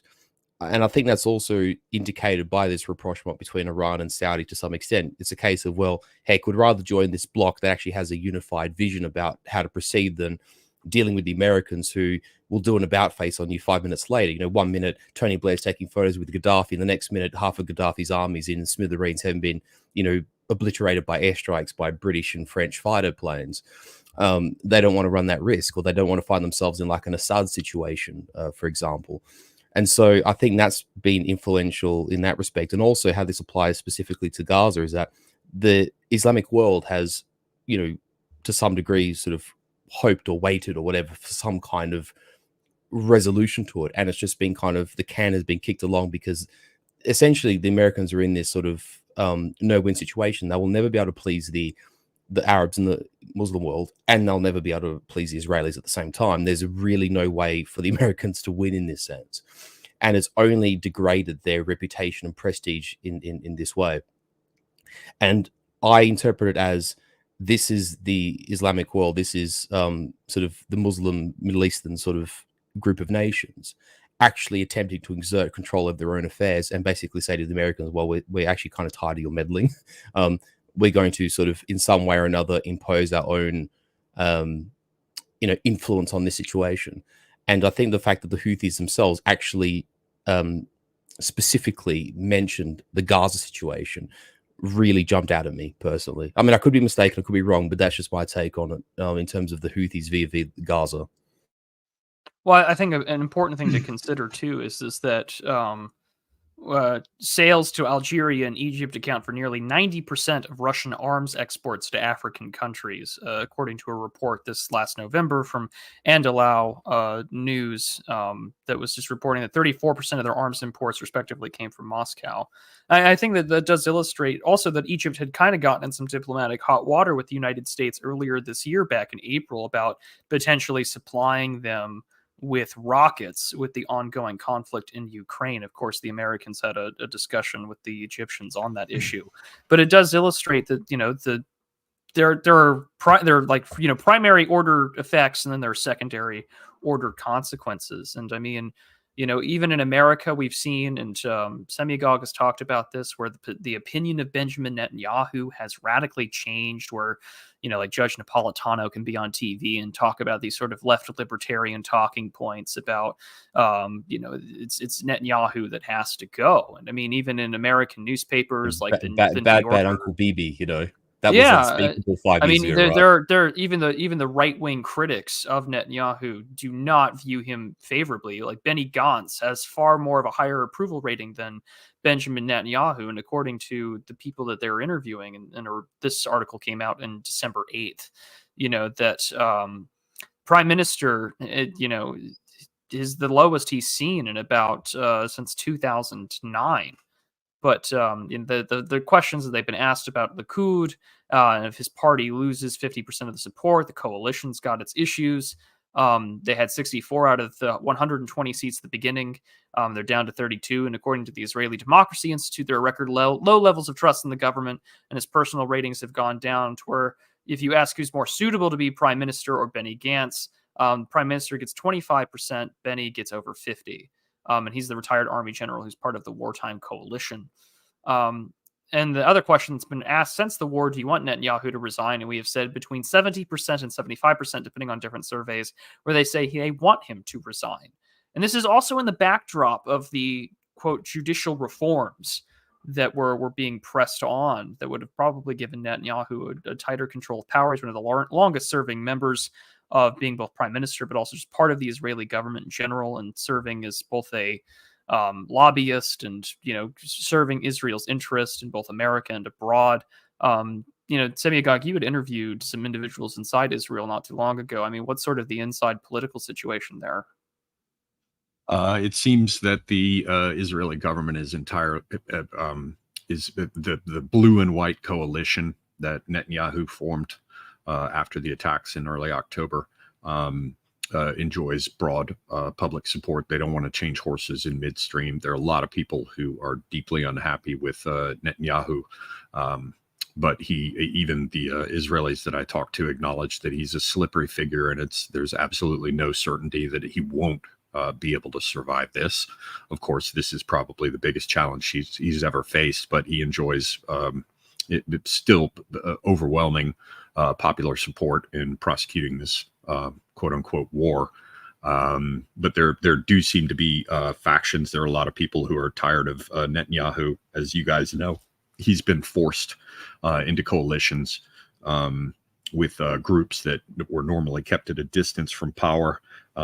He plays games with the whole thing of going after the Dome of the Rock there, Al-Aqsa, in terms of making it a Jewish holy place again. And of course, that's one of the focal points of Hamas in their iconography. Their insignia features the Dome of the Rock there.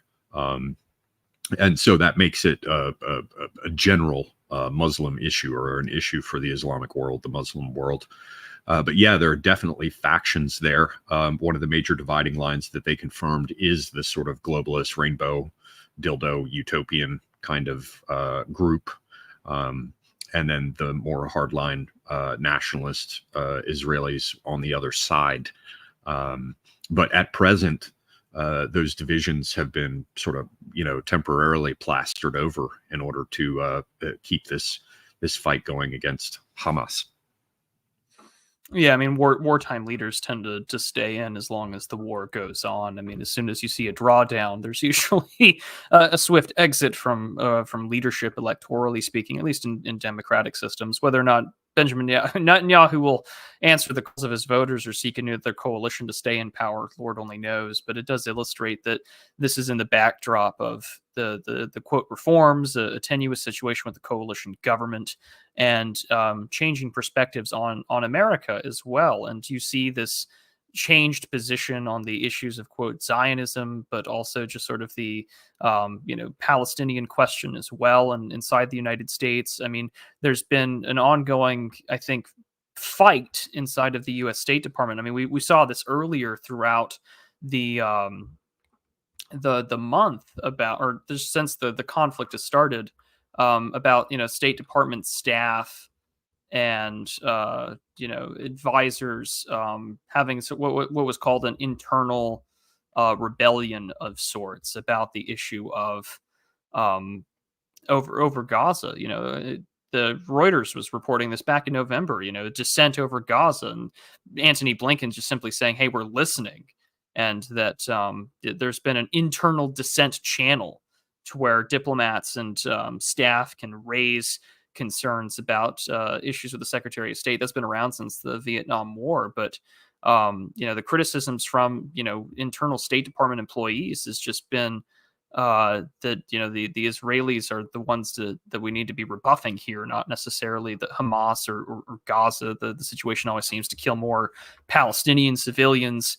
And Antony Blinken's just basically saying, like, we're listening. What you share is informing our policy and our messages. And this, of course, is back in November, but it does illustrate, this on top of the United States' policy, at least under the Biden administration, of course, Obama, which, the Obama administration have been trying to oust Benjamin Netanyahu during an election. Former Democratic campaigners were working in Israel to work with the Israeli left to oust sort of a Likud coalition from winning elections.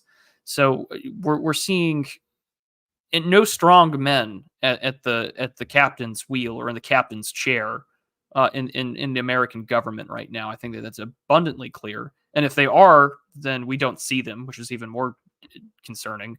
But on top of that, this war is being prosecuted in Israel, and the United States is witnessing a lot of its diplomatic efforts sort of crumble away. You're seeing the Iranians and the Saudi Arabians talk to each other for the first time in about 7-8 years, really, once this conflict in Yemen had kicked off. And so we're witnessing, again, we're sitting on a powder keg. I do not know when it will go off or it will fizzle out and some water will be splashed on it. But, this is going to cost Egypt a lot of money. This is going to cost the Israelis even more money, and the international pressure mounts. And this raises the question, is the United States prepared to engage with the Houthis? And if they are, to what extent will they engage and conduct, a kinetic conflict with them? And how do the Iranians, Russians, and the Chinese respond? These are questions I don't have the answers to as the situation continues to unfold. But I think that is the important thought to keep in mind as we get closer to wrapping up this discussion. Mr. Mandrill, do you, I guess, maybe some final thoughts? Or are there any other areas that we need to investigate or look into before we wind down this discussion? No, I mean, you guys mentioned the rockets that Russia purchased from Egypt, which is one of the only other points I had to bring up. Yeah, that's also something, just a little interesting thing there. And really, Russia was busy securing its ammunition supply for artillery. And the interesting thing is not that these were purchased from Egypt. Egypt and the Middle Eastern countries do weapons deals with, Western sources as well as Russia or the Soviet Union back in the day. But this is because, it's interesting because they allowed the Russians to buy these 40,000 rockets during the middle of a conflict when the United States probably was applying pressure to not do that, or to have those rockets be diverted to Ukraine instead. So I thought that was rather interesting in terms of just signaling. Mr. Pertinax. Sorry, yes. The only thing, because I know we really didn't sort of touch on it, but I think also there's some comparisons to be made sort of either side of the Arabian Peninsula. And I did mention the Persian Gulf a little while back, because obviously things did warm up in the Straits of Hormuz, a couple of months back. And I dare say, there is some kind of, fatigue of this involvement that is felt amongst the Arab nations and obviously Persia, Iran to some extent. And I think these things interplay with each other. And I think that in concert with what we've seen with the conduct of Western nations in recent times, I think has done much to contribute to this heel turn by the Saudis, and particularly, now that MBS, Mohammed bin Salman, is the crown prince and very much determining a lot of policy in Saudi now. I can't help but think that these things are very much interrelated, and I think it'll be interesting to see the path that is traversed going forward, and also just to sort of attach to that ever so slightly, I think there's also general fatigue about this standoff between Israel and the so-called Palestinian thing, like, you know, what the resolution is going to be. Because, like I said, I think the Americans are kind of stuffed in a sense that they're really in a sort of zero-sum game of they're not going to please either party, and everyone's getting impatient and everyone is upset. You know, it's that whole problem of a compromise that pleases no one. And I dare say the American sort of State Department particularly it finds itself in a massive bind. And then also there's the issue of we haven't even touched on it. I know it's a bit of a sensitive issue, but I'll keep it as you know, as above ground as possible. But this idea that in the West, and this influenced, actually, I didn't really touch on it, but it did influence actually the Australian government's decision to not contribute to the Naval Task Force, is that particularly in countries that have leftist governments in power at the minute, in the true sense of the word, that they have extensive constituencies which are obviously, you know, Muslim or from a Middle Eastern background, and those constituents will not countenance the idea of our countries acting against, you know, the Palestinian cause.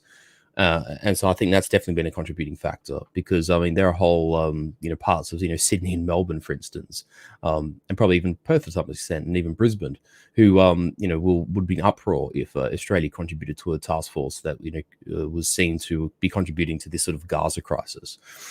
And I think there's a lot of inertia, and we're probably seeing it obviously in the USA as well, is that, you know, a large swath of the democratic, that you might call the new democratic base, actually aligns with Palestine rather than Israel. And I think as time goes on, that will become more and more apparent. So there's a domestic angle to this as well, that countries that, you know, ostensibly have democratic governments that sort of rely on, what's the word I'm looking for?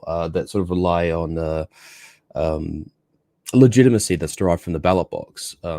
They're going to have increasing problems supporting this sort of modern Israel project. So that's worth bearing into consideration too. Absolutely. Semi-Agog, anything that we need to explore further or look into? Just a very quick thing. I posted a link in the private chat. If you can pull up the map that's on that absolutely. page. Absolutely. Just one last thing, and it's a very small thing, but I just was curious about.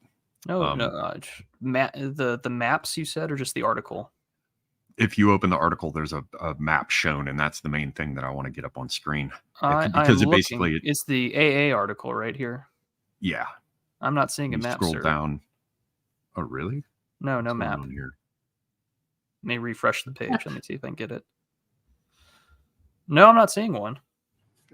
Scroll down to the Me neither. Just before the bottom. Yeah, no maps, sir. Okay, well, hang on. Let me just pull up. Yeah, but I mean, it does illustrate the Yemen question. This was an article that came out on the 14th or the 4th of December of this year, updated on the 14th. After 9 years of war, control of Yemen remains divided among three sides.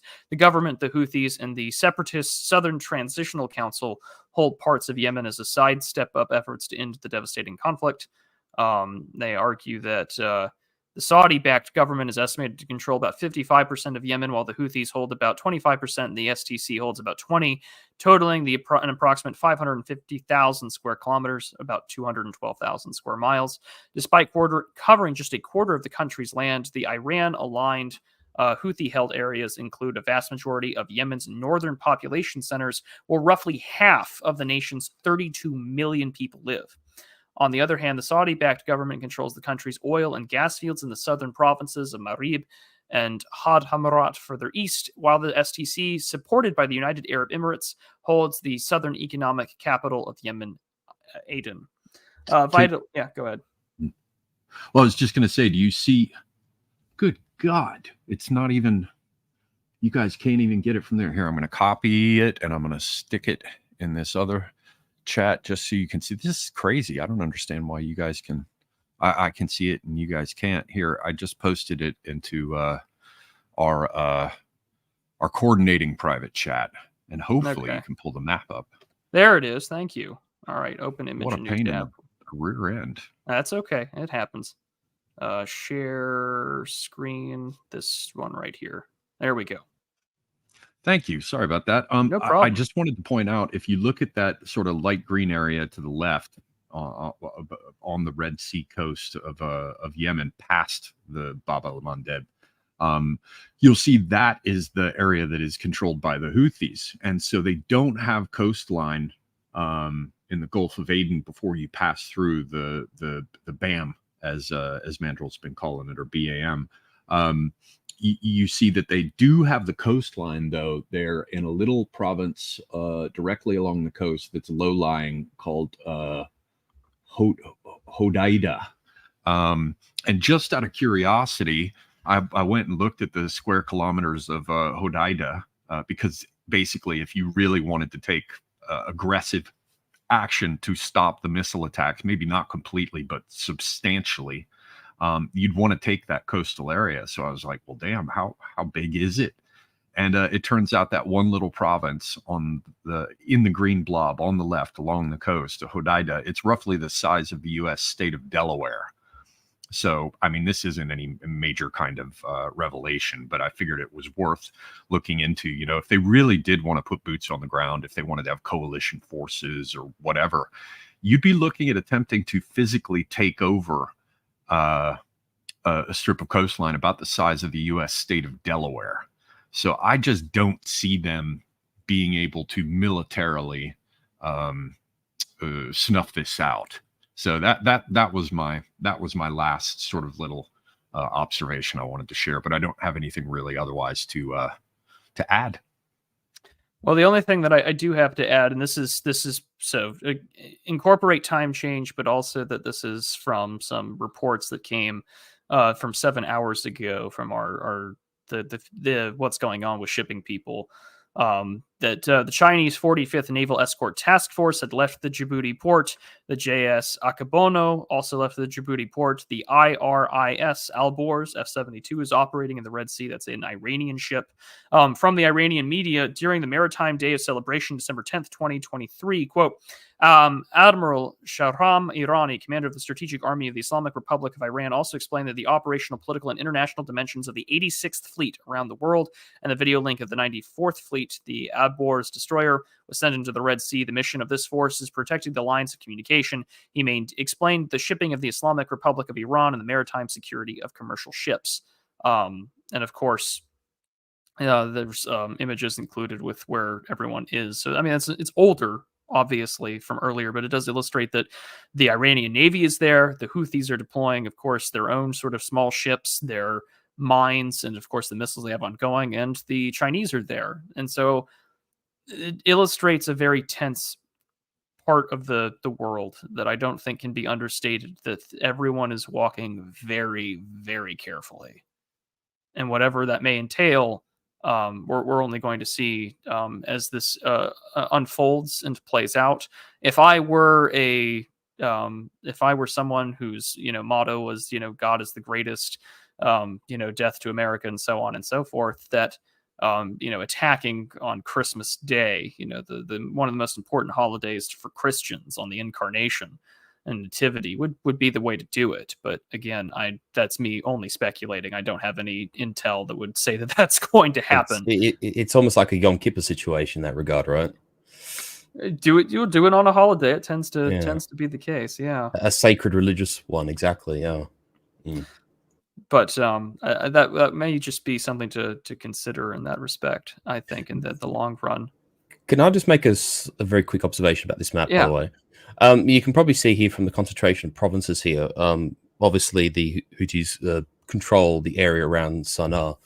And territorially speaking, yes, the Yemeni government controls the majority of territory, but of course they sort of control much of that wasteland that sort of buttresses onto the southern end of Saudi Arabia and to the desert stretches that sort of hits that eastern Yemen that touches onto western Oman. And so it's probably worth saying that the territory controlled by the Houthis is a little bit more urbanized and also being mountainous is rather more defensible as well. So that even though they have, in percentage terms, less territory than the government, I dare say it's more useful territory. And also it probably helps insofar as if you have a greater proportion of population, you can obviously, not that they're going to have much in the way of functional institutions, or at least imagine they wouldn't. But, with more population, you can usually garner sort of, greater financial power, greater sort of manpower, resources, etc. And so the Houthi situation here looks a little bit more advantageous than that map might initially present. No, an important thing to consider. Absolutely. Mm. But I think this will be a good place to sort of to wrap up this discussion. I feel like it's important for our listeners, since so much of us, we have overlap with those who listen to me and listen to Semiagog and to Apostolic Majesty and you, Furius Pertinax, and Raging Mandrill. You are a very regular, recurring, co-host of sorts on here to talk about things with the Navy and the world abroad. And you have your own channel and Substack. To me, just to give my final thoughts on this issue, and then I'm going to move it to any super chats or questions that may have been sent in through Entropy or YouTube. It's just that this is unfolding. This is ongoing. I feel as if we've sort of expressed the economics in here. Obviously, the war in Gaza is still unfolding and is still being prosecuted. There is, of course, mounting international pressure and to pinch a global supply line, an artery that has already suffered enough after COVID. And there's a brilliant lecture out of the Wharton College YouTube channel that illustrates that the supply chain crisis in America was decades in the making. And this will only exacerbate things, both at home and for Europe. And of course, this not a lot of pressure that can be applied, I think. I mean, it's not like you can get into the Black Sea right now. You have the Montreux Convention of 1936 that the Turks have employed there. So there's any shipping that might flow out of the Black Sea is going to, of course, kind of really be in Russia and Ukraine's hands. The Aegean's got its own issues between Turkey and Greece, and now we've got the ongoing crisis with the Suez and the Red Sea, and this is on top of ongoing problems with the Strait of Hormuz and the United States naval presence there. This will unfold. We do not know how it will unfold. It does illustrate, I think, severe amounts of diplomatic pressure being put on the United States and, by extension, Israel, because those two countries are so closely interlinked. I think that I still believe that Egypt will play some role here, especially as that's one of their biggest economic lifelines. And the Nile is very important to them, but so is the Suez Canal. And with the population centers being heavily around port cities, and to see a decrease in economic inactivity, I do see that the Egyptians will have some role to play in trying to negotiate an end to this kind of conflict. That's my personal take. I do not know how true that will be, but I think that it bears hold the reason that people vote with their wallets and move with their feet when it comes to money. And when you're being threatened that way with the lifeblood of your economy, certainly is going to play a large impact there. As we will continue to update you all with future streams, reports, and discussions as time unfolds, but that's where I see things go. Just very quickly, if I may, Prude, is also we have to, and I'm sure Mandrill can attest to this as well, is that naval assets for the greater part of history, certainly in the modern day, or our modern age, has proven vulnerabilities in the sense that, yes, if you wish to project your power and you wish to guard sea lanes, the fact of the matter is that you require a navy of some kind. And, you need, without the vessels, you simply can't do it. It just is an impossibility. But inversely, these ships, they're, for the expense that they carry with them in terms of to produce the ships, in order to man the ships, to train the ships, there's a lot that that goes into it. And we see this even in, say, World War II, for instance, where naval aviation, right? For instance, the sinking of the Repulse and the Prince of Wales on the coast of Singapore, where a whole bunch of Japanese Zeros sunk 2 ships in a matter of like 40 minutes, and those ships were hugely expensive in terms of GDP, industrial output, thousands of tons of steel to construct, and then ended up in the bottom of the sea within like I said, at 40 minutes or so. And that's why capital ships became unfashionable and eventually were phased out of navies at the end of World War II and thereafter.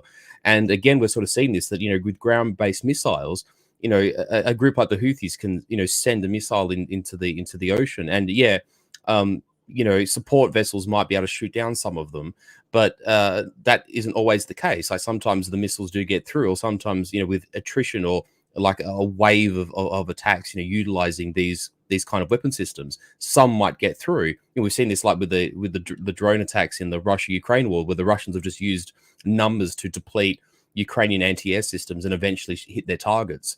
And, there is this inherent vulnerability that ships are expensive.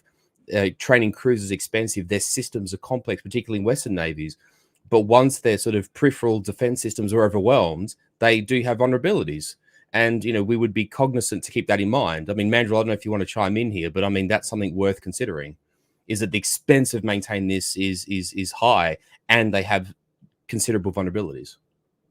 Well, this is what I've talked about with a lot of other people. And this is, I guess you could say this holds true with tanks, and it holds true with naval warships, especially surface ships. The era of super carriers is probably over. And the reason why I say that is because tendency towards gigantism that really came in during the Cold War, and trying to be able to project power using air power as the main dominant arm of a naval strike force. That's really a very World War II lesson, and it's based off of World War II era doctrine, really. But the problem is that this is when you start getting the weapons versus armor debate, and which one is superior, and they always kind of like shift over time, and sometimes the weapons defeat the armor, and then the armor gets better at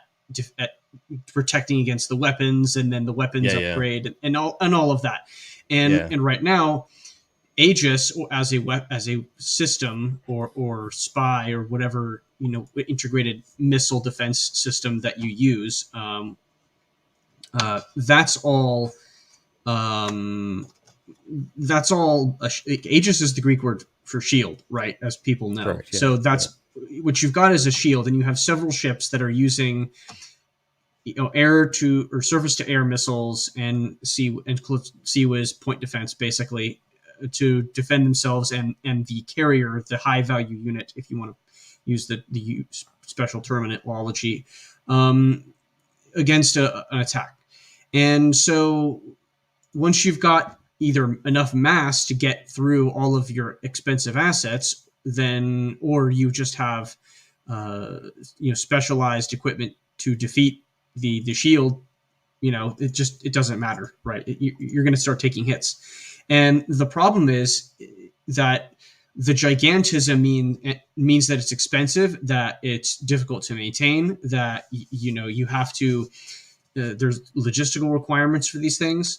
I don't think people realize that the Arleigh Burke has a gas turbine engine, right? It's like a jet engine inside of a box, basically. Right. So because that's how the Abrams is propelled, right? Essentially. Basically, yeah. Yeah. But the point is you're using and there are engineering advantages for doing that, which I won't get into, as compared to diesel, like old school diesel ships and etc., or steam ships. But the issue is that you require a certain level of tech base once you get above a certain tech threshold for the military, and essentially, and also technical competence to manage that, right, Mandrill? Yeah, like technicians and engineers and mechanics and all that, because there's so many components to operating a modern ship, right? Oh yeah, you have to just in the engineering plant, you have to discuss, or you have to have a dude who learns how to maintain a jet engine, basically, in order to propel your ship forward, right? That's not a simple component, right? Combustion is a relatively simple process to understand, but a jet engine is a little more complicated than suck, squeeze, bang, blow. You know what I'm saying? So, I totally understand, and thanks, Mandrill. Appreciate that tack on. So sorry, Prit. I think we're done. Oh yeah, no. I apologize for that tangent. But it was last worth person mentioning. I wanted to get to was just Oliver here. Semi Agog. Any final thoughts or points that you wanted to get out, and then I think we'll just get to the super chats and wrap up here. No, nothing further from me, sir. All right, well, fantastic. As always, we will keep you all apprised as the ongoing situation. I am going to quickly just scroll through and make sure that there's nothing I'm missing here on YouTube. Or StreamYards is screwed up a lot on respects to people sending questions via that. But Let's check entropy right here. I'm just going to there were two that were sent in and they were very generous. So I want to just say thank you very much ahead of time. The first one is from Mike of Pole for $15 US. He says, I'll have to take my leave early, gents. Please have a Merry Christmas. And I look forward to listening back to the stream later. Well, Mike of Pole, your support is very generous and I greatly appreciate it. And thank you so much. Merry Christmas, sir. Merry Christmas, yes. The other one is from Mr. Minoan. Minoan sends $50 United States. Again, thank you very much, sir. That was very kind. And he says, just some Christmas love. Well, thank you very much indeed. That will be felt at the end of the month when Entropy cashes that in. So thank you very much, sir. I greatly appreciate that. And again, a Merry Christmas to you as well, Mr. Minoan. But with that, I'm going to update the links after the stream ends. But I'm just going to go down the list. Mr. Mandrill, where can people find you and your work, and what do you do? All right. Well, they can go to my own personal Substack, or they can check out my YouTube. I also do a lot of content nowadays for the Old Glory Club, of which I am a member. Let's see. I just did the Pony Express stream yesterday with them, and that was an interesting one. Our highest grossing stream in Pony Express to date. Very nice. And then I also have a Substack article coming out tomorrow on Saturday of all days, because we are discussing Toonami and the era of Saturday morning cartoons, and we want better art. I demand better propaganda. Dang it! So yes, check that out if you're interested on the Old Glory Club's Substack. Mr. Pertinax, where can people find you, and what do you do? Well, I loiter on Apostolic Majesty's channel. We haven't actually done a lot together the last few months, regrettably. I think I might have done a couple of streams with him regarding historical topics, but I think from 2024 onwards, we're sort of going to get back in the swing of things a little bit more. But yes, you will generally find me there. Obviously, every so often, Prude kindly invites me to his channel whenever an appropriate geopol subject comes up, and yeah, I otherwise you'll find me on Twitter talking all sorts of nonsense. So if you fancy a little bit of friendly Mediterranean posting, feel free to follow me on Twitter. But otherwise, if I may just say so briefly, Prude, I wish everyone here a Merry Christmas. Your channel is one of the best in our circles, and the people who follow us, whether it's your channel, AA's channel, Apostolic Majesty's channel, the community is what makes this what it is. So I just want to express my gratitude to everyone who might be listening. Thank you very much. And to you, kind gentlemen, as well. Being peers with you guys is always an honor and is fantastic. So thank you very much to the three of you too. And Semiagog, what about you, sir? What do you do, and where can people find you? Well, I do a great deal of geopolitics, as you well know, Prude, as everybody here well knows. I have not been producing as much because I've been busy over the past several months. I just recently did a stream on factions within Israel and got hit with a channel strike on that, which I think is absurd, but the content was taken down. You can still find it over on my Odyssey and BitChute mirrors. It's just Semiagog over on Odyssey and BitChute. Recently, I did stream on the Gaza war with some of you guys in there to talk about that some time back. So there's a lot of overlap between my channel and Prude's in terms of geopolitics. Prude is much better at posting regularly than I am at present. But for people who are into that, yeah, check out my channel, Semiagog, and you can find it on YouTube, BitChute, and Odyssey. You can also follow me on Telegram and on Twitter or X. The only other thing that I have coming up in the short term is my appearance on Millennial. I'll be talking to Millennial Woes tomorrow in the evening. Very much looking forward to that. So I hope some of you folks will come check it out. And again, I hope some of you will follow me over on my YouTube channel. Otherwise, thank you, Prude, as always, very much for having me. Nice to talk with you as well, Mr. Mandrill and Furius. And happy Christmas to everyone and an excellent new year to all of you, to one and all. Absolutely. And I'll be live tomorrow morning with friends invited. There'll be a little celebrating my birthday tomorrow with the internet before I'm out with friends and family in the afternoon. But until then, ladies and gentlemen, the Old Glory Club is hosting a sort of die hard watch party. So if you want to head over to their channel, by all means, go tune into that. And I will see you all tomorrow. And then I will have my usual recorded Christmas address out on Christmas morning and a New Year's video as well while I'm out on vacation premiering. So until then, everyone, I wish you all a very Merry Christmas. May God bless you all. Take care, be observant, and most importantly, stay prudent. I'll see you all next time.